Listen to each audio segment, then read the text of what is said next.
This is far and away the most dangerous thing we've ever attempted.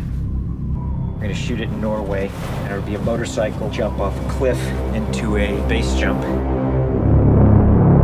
I wanted to do it since I was a little kid.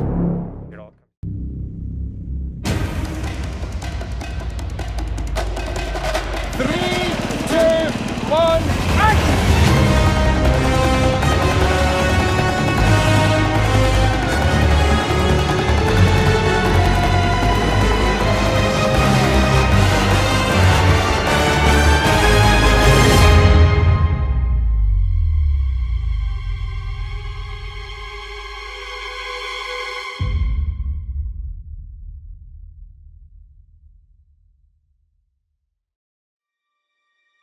I saw a canopy.